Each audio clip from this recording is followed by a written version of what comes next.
Lur, selamat datang di Ngalor Ngalebu Horor.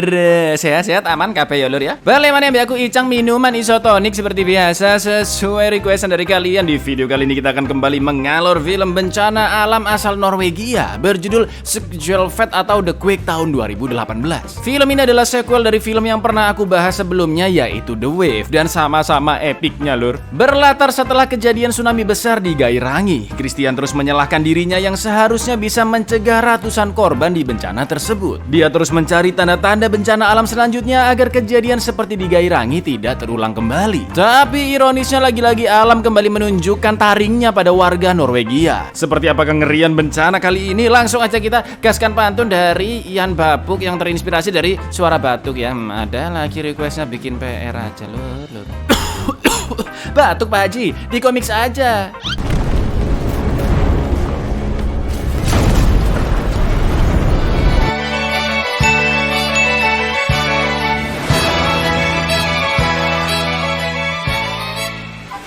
Satu tahun telah berlalu sejak bencana longsor Gunung Åkneset di Gairangi, Norwegia yang menyebabkan gelombang tsunami setinggi 80 meter dan memakan 248 korban jiwa. Meskipun insiden tersebut datang secara tiba-tiba tanpa gejala yang jelas, salah satu pakar geologi Gairangi yaitu Christian sempat mengendus tanda-tanda bencana tersebut. Tapi sayangnya pada waktu itu rekan-rekan geolog lainnya tidak menggubris Christian, sampai akhirnya bencana pun terjadi dan meluluh lantakan Gairangi beserta mayoritas penduduk di sana. Di samping itu semua, bencana tersebut pastinya akan menelan lebih banyak korban jika tidak ditemukan lebih awal oleh Christian. Hingga akhirnya dia disebut-sebut sebagai seorang pahlawan. Sampai suatu ketika Christian dipanggil ke sebuah talk show bersama kepala peneliti Balai Penelitian Norsar, yaitu Johannes Landberg, untuk mengungkapkan pendapatnya tentang bencana tersebut. Dan inilah gempa.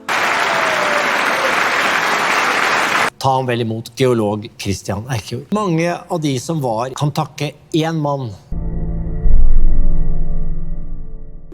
2 tahun setelah acara talk show tersebut, atau di tahun 2018, walaupun telah berhasil menyelamatkan istrinya Idun dan kedua anaknya yaitu Sondre dan Julia, tapi sebagai geolog Christian merasa seharusnya dia dapat mengantisipasi bencana tersebut. Christian terus dikejar-kejar oleh rasa bersalahnya hingga depresi, bahkan kedua tangannya sering tremor, gemetaran, dan Christian harus meminum obat penenang. Christian juga tidak henti-hentinya mencari tanda-tanda suatu bencana yang mungkin terjadi di masa depan, dan sayangnya tingkah laku Christian membuat hubungan dengan keluarganya merenggang. Sampai akhirnya istrinya Idun menceraikan Christian dan membawa kedua anaknya, sedangkan Christian tinggal sendirian di rumah lamanya di Gairangi. Anaknya Julia yang sudah memasuki masa remaja suatu ketika datang bertamu ke rumah ayahnya. Tapi tetap aja meskipun Julia berusaha untuk menemaninya, mengajak ngobrol, memasakkan sarapan, Christian malah menjaga jarak dengan putrinya karena dia lebih fokus meneliti gejala-gejala bencana alam di sekitarnya.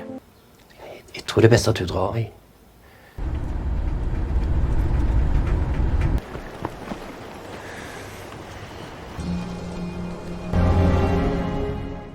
Sesampainya di rumah, Christian melihat berita runtuhnya terowongan Oslo yang berjarak 29 km dari ibu kota Oslo. 2 orang meninggal karena tertimpa bebatuan, yang salah satu korbannya adalah seorang geolog dari Norsar bernama Konrad. Christian pun langsung mengecek HP-nya dan melihat 3 panggilan tak terjawab dari Konrad yang mungkin berniat memberitahukan suatu informasi sebelum dia meninggal. Lalu Christian teringat dengan amplop dari Konrad yang berisi bukti-bukti akan adanya bencana gempa bumi besar yang akan terjadi di Oslo. Mulai dari kebocoran pipa gas bawah tanah, listrik mati, dan banjir yang terjadi bersamaan dengan gempa yang bersumber jauh di bawah kota Oslo. Sesuai dengan catatan dari Balai Penelitian Norsar, melihat itu semua demi menyelamatkan banyak orang termasuk keluarganya yang juga tinggal di Oslo, Christian pun melawan kedepresiannya dan pergi menemui geolog lain bernama Johannes ke Norsa. Tapi anehnya di sana data-data Konrad sangat berseberangan. Di peta sumber getaran Norwegia hasil penelitian Norsar, terdapat beberapa titik merah yang merupakan sumber gempa alami dengan kekuatan yang kecil aja lur, dan juga banyak titik kuning yang menandakan sumber-sumber gempa disebabkan oleh kegiatan pembangunan atau konstruksi yang pastinya sama sekali tidak berbahaya. Setelah itu Christian pergi ke kediaman Konrad untuk memeriksa hasil penelitiannya dan juga bertemu dengan putrinya Merit. Betapa terkejutnya Christian melihat detail-detail penelitian Konrad, di mana akumulasi getaran dari tahun 2014 ke tahun 2017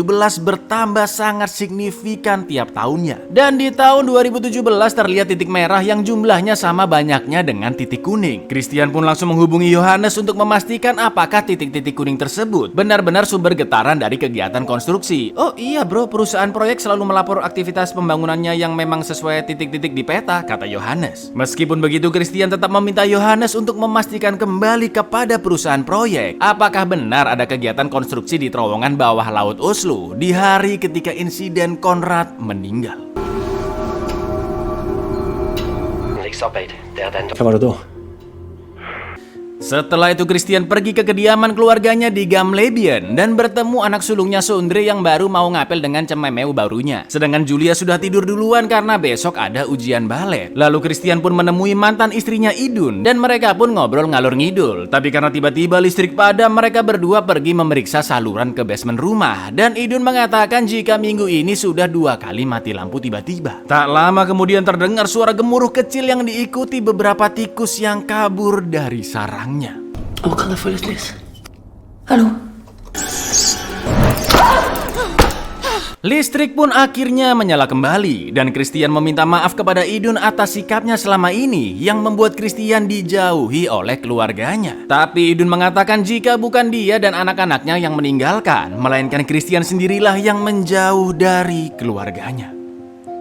Keesokan harinya bukannya pergi mensupport Julia di ujian baletnya, Christian malah balik lagi ke rumah Konrad untuk melihat berkas-berkas penelitiannya. Dia meminta bantuan Merit pergi bersamanya memeriksa TKP di terowongan Oslo untuk mengetahui apa yang sebenarnya terjadi saat insiden meninggalnya Konrad. Sesampainya di sana terlihat runtuhan bebatuan dari atas yang menutupi terowongan. Mereka pun masuk ke pintu maintenance di dekat reruntuhan dan menemukan sebuah tangga, kotak yang mirip kandang tikus, dan juga sampel bebatuan terowongan Oslo yang belum sempat diambil oleh Konrad, yang ternyata sangat-sangat rapuh. Ketika Christian OTW pulang bersama Merit, Idun pun meneleponnya dan bertanya apakah Christian jadi datang ke ujian balet Julia. Tapi tiba-tiba perlahan-lahan lampu di kota mulai padam diikuti oleh gempa dan gedung opera yang terlihat mulai runtuh. Para pengunjung pun berhamburan keluar, tapi Idun langsung masuk ke dalam gedung untuk mencari anaknya Julia.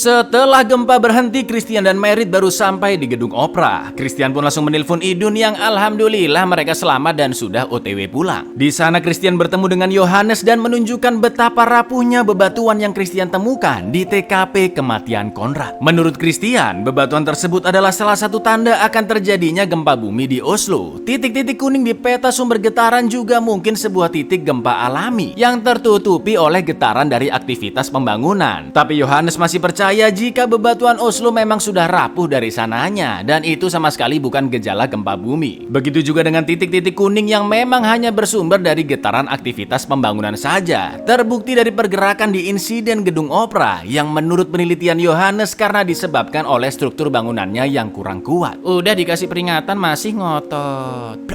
Hele Bjørvika er bygd på marinleir, og det er jo som gelé i en barneburs opp til operaen sjøl og en sånn sammen. Så kan ikke du bare være så snill å gå nå? Christian pun kembali ke rumah dan melihat Idun yang menangis karena merasa setelah bencana di Gairangi suaminya tidak bersikap layaknya seorang ayah. Padahal keluarganya sangat membutuhkan kehadirannya. Christian pun hanya bisa meminta maaf dan menangis karena sikapnya yang egois. Dan Idun pun berusaha menenangkannya karena Christian sudah menyelamatkan nyawa banyak orang termasuk keluarganya saat bencana Gairangi. Familien din overlevde. Vi var heldige. Gjorde alt du kunne, Christian. Du redda masse mennesker.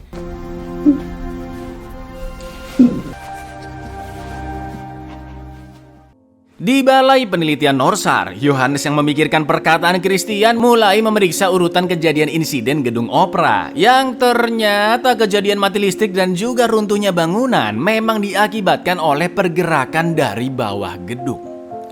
Keesokan paginya seperti biasa Idun pergi ke hotel untuk bekerja. Namun dia menginjak genangan air yang anehnya ada di depan gedung. Nggak mungkin ada becek kalau nggak ada hujan dong, ya kan? Padahal langitnya masih cerah sekali lur. Sementara itu di rumah, anak-anak Christian sangat senang karena ayahnya bermalam di rumah bersama mereka. Tak lama setelah Sondre pergi kuliah, Merit pun datang bertamu dan menunjukkan rekaman dari komputer ayahnya Konrad berupa rekaman CCTV dari kandang tikus yang mereka temukan di TKP terowongan Oslo. Ternyata tikus-tikus tersebut tersebut akan merespon pergerakan gas dari perut bumi, dan itu digunakan Conrad sebagai sistem peringatan alami. Christian pun menyimpulkan salah satu gejala gempa terbukti dari matinya tikus-tikus karena menghirup gas karbon dioksida yang berlebih, di mana gas itu bersumber dari celah retakan pegunungan. Gas akan terus memaksa keluar dan menimbulkan kerusakan lapisan batuan di bawah tanah yang pastinya akan diikuti oleh gempa besar. Itulah kenapa banyak tikus-tikus di rumah Idun yang berusaha kabur ketika rumah mati listrik. Christian juga menunjukkan berkas-berkas dari Conrad, yaitu foto-foto hewan yang meninggal akibat keracunan gas, seperti insiden salah satu danau di Kamerun tahun 1986.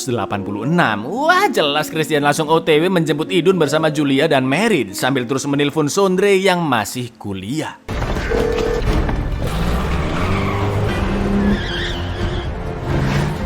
Karena Sondre ditelepon, di SMS, di DM, di WA nggak direspon-respon, dengan nekatnya Christian pun menelpon layanan darurat dan mengaku telah meletakkan 4 bom di kampus Sondre yang akan meledak 10 menit lagi. Sudah jelas tak lama kemudian alarm pun berbunyi, tapi bukannya kabur, Pak dosen menganggap itu hanyalah kesalahan sistem dan lanjut ngajar lagi. Di lain tempat, Christian akhirnya sampai di hotel dan buru-buru naik ke atas untuk menyelamatkan Idun. Mana jauh banget lagi di lantai 34 ya kan? Karena khawatir dengan kondisi ibunya, Julia yang disuruh nunggu di mobil pun diam-diam ikut naik ke atas, dan Merit yang sempat melihatnya langsung mengejar melalui tangga darurat.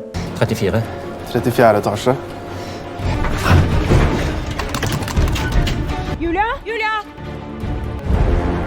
Di dalam lift, Christian menelpon Johannes dan memintanya untuk segera menyalakan alarm bencana, lalu menghubungi setiap lembaga yang berwenang demi mengantisipasi bencana. Tapi sepertinya semua itu sudah terlambat karena muncul banyak notifikasi titik gempa di Balai Penelitian Norsar. Alarmen er i det. Johannes?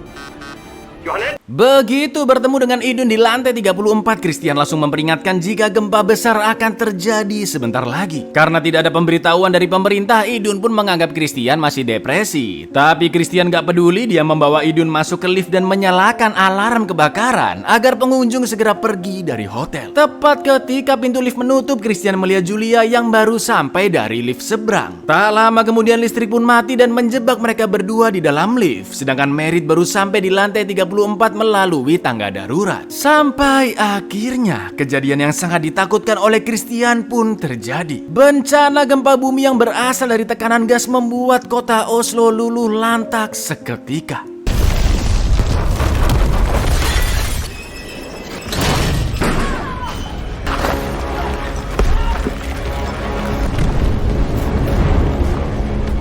Untungnya mereka semua masih selamat, termasuk Sondre dan pacarnya di kampus. Sementara itu di lift, Christian masih tremor gemeteran karena traumanya sejak bencana tsunami di Gairangi. Sedangkan Idun langsung inisiatif berusaha membuka pintu darurat di langit-langit lift. Mereka pun berhasil ke atas dan Idun yang khawatir dengan Julia terus berteriak memanggilnya. Christian pun menenangkan Idun yang terlihat sangat panik, dan mereka pun mulai menuruni tangga menuju pintu lift yang terbuka di lantai bawah. Men man er nødt til å gjøre det sammen. Åpning den her. Sementara itu di lantai 34, Julia dan Merit berhasil menyelamatkan rekan kerja Idun yang tertimpa puing. Tapi tiba-tiba gedung kantor di sebelah rubuh ke arah hotel dan menabrak sisi bawahnya, hingga lantai tempat Julia dan Merit berada perlahan-lahan mulai miring dan terjatuh. Ngeri sumpah, Krik.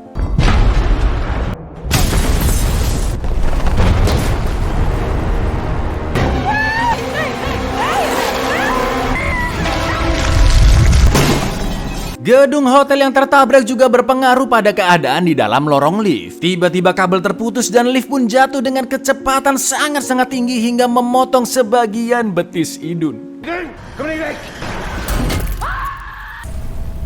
Beveger deg. Untungnya pintu lift yang terbuka sudah nggak jauh dari sana. Perlahan-lahan Idun turun dibantu oleh Christian sambil menahan nyeri di kakinya yang sangat luar biasa tentunya. Sesampainya depan pintu lift yang terbuka, Christian berayun lebih dulu menggunakan kabel lift untuk membuka pintunya agar sedikit lebih lebar dan dia berhasil keluar. Lalu ketika giliran Idun dengan sisa-sisa kekuatannya, dia pun meraih kabel lift yang dilempar oleh Christian dan mulai berayun ke arah pintu. Tapi lift yang dari tadi sudah gredek-gredek sedikit terjatuh ke bawah yang membuat posisi Idun terlalu jauh untuk diraih oleh tangan Christian. Dan Idun pun memaksakan dirinya untuk memanjat kabel. Sampai akhirnya Bare klatre litt opp. Bare litt grann. Og så ta i deg. That's a snake!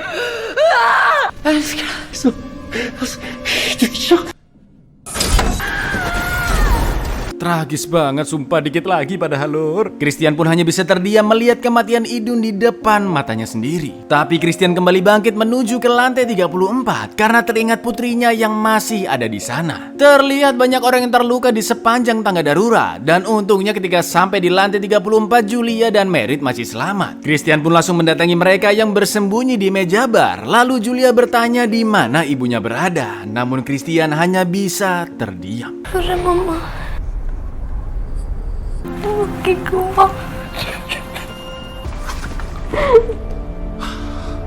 Setelah itu mereka bertiga memanjat ke atas dan akan pergi dari sana. Tapi lantai makin lama makin miring hingga akhirnya bagian ujung gedung mulai rubuh perlahan-lahan. Julia yang terlepas dari pegangan dan jatuh merosot berusaha diselamatkan Christian hingga dia jatuh ke bawah dan tertahan dinding. Tapi sayangnya Julia tidak bisa menggandoli sesuatu dan ikut terperosok tepat di kaca jendela yang mulai retak.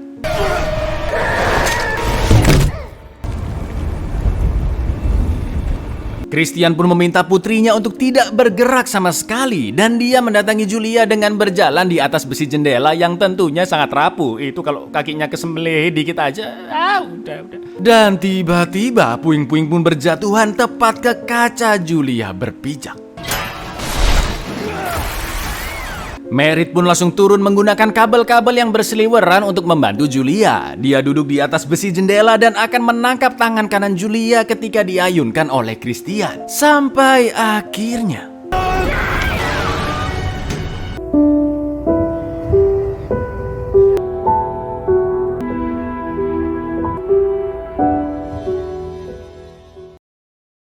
alhamdulillahnya mereka semua berhasil selamat. Singkat cerita, Merit pun kembali ke rumahnya dan melihat foto ayahnya bersama Merit ketika masih kecil. Merit pun sangat berterima kasih kepada mendiang ayahnya Konrad yang terus meneliti gempa di Oslo sampai akhir hayatnya demi menekan jumlah korban sekaligus menyelamatkan putri satu-satunya yaitu Merit. Sementara itu Christian, Julia dan juga Sondre, mereka bertiga menaiki ferry dan akan melanjutkan kehidupan ke rumah lamanya di kota Gairangi.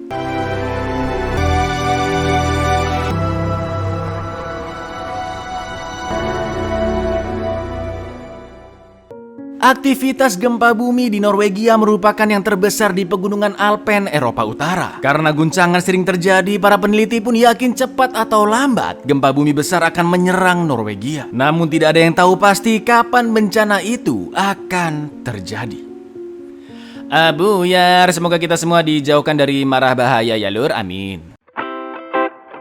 Seperti film sebelumnya yang sudah pernah tak bahas yaitu The Wave, Skjelvet atau The Quake kembali memperlihatkan betapa mengerikannya bencana alam yang datang secara tiba-tiba. Sumpah scene yang akhir-akhir pas Julia jatuh di kaca itu beneran bikin merinding sih lur. Panik dikit aja langsung terjun bebas ya kan. Di samping itu film ini juga lebih menunjukkan kerapuhan Christian sebagai seorang geolog yang merasa gagal menyelamatkan banyak orang. Juga masalah keluarga yang muncul akibat depresinya. Tapi yang aku senang dari Christian ini lur, meskipun dia lebih fokus mengulik gejala-gejala bencana alam dan acuh pada keluarganya, semata-mata itu semua karena Christian ingin menyelamatkan banyak orang, termasuk keluarganya sendiri. Ayo semuanya bersama-sama, yuk.